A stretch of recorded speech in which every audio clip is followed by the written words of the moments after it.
ভালো মানের moisturiser use করে নিতে হবে।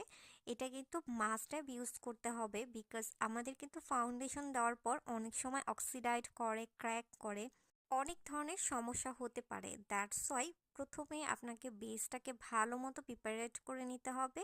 প্রিপেয়ারিং যত ভালো করে নিতে পারবেন আপনার ফাউন্ডেশনটা তত বেশি সেট আপ হয়ে থাকবে। অ্যান্ড দেন সানস্ক্রিন ইউজ করে নিয়েছি, খুবই ভালো মানের একটা সানস্ক্রিনটা চাইলে স্কিপ করতে পারেন, এটা ডিপেন্ড করে।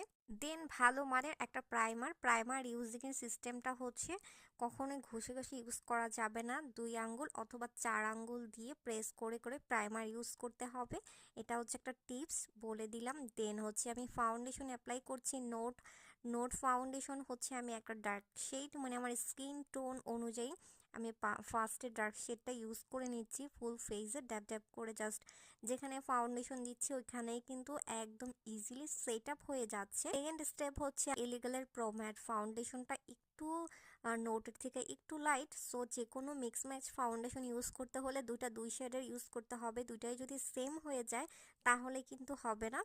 সো আমি একটু লাইট, মানে একটু বলতে হালকা একটু লাইট শেড ইউজ করেছি, বিকজ আমার বেস মেকআপটা একটু ভারী রাখতে চাই, কিন্তু ন্যাচারাল, খুব লাইট থাকবে না।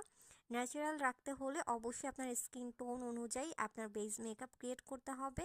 অনেকেই ফাউন্ডেশন দেওয়ার পর হচ্ছে গিয়ে মিক্স ম্যাচ করলে বিভিন্ন জায়গায় সেট আপ হয় না। ফাউন্ডেশন অবশ্যই ভালো মানের হতে হবে, যেন স্কিনের সাথে দিলে ড্যাব ড্যাব করলেই সাথে সাথে ব্লেন্ডিং হয়ে যায় একদম স্কিন টোনের সাথে। আমি কিন্তু ফাউন্ডেশনটা অনেক ভারী ইউজ করেছি, দুইটাই কিন্তু ফুল কভারেজ ফাউন্ডেশন, নোটও ফুল কভারেজ এবং এলিগালের প্রো ম্যাটও ফুল কভারেজ। বাট আমার স্কিন টোনটা ন্যাচারাল শেডের মধ্যে রাখা ট্রাই করেছি। তার সাথে হচ্ছে আমি একটা লুজ পাউডার ইউজ করে নিয়েছি। যাদের অয়েলি স্কিন তারা অবশ্যই লুজ পাউডার ইউজ করে নেবেন, বাট আমি ইউজ করে নিলাম। তারপর হচ্ছে কম্প্যাক্ট পাউডার দিতে পারেন।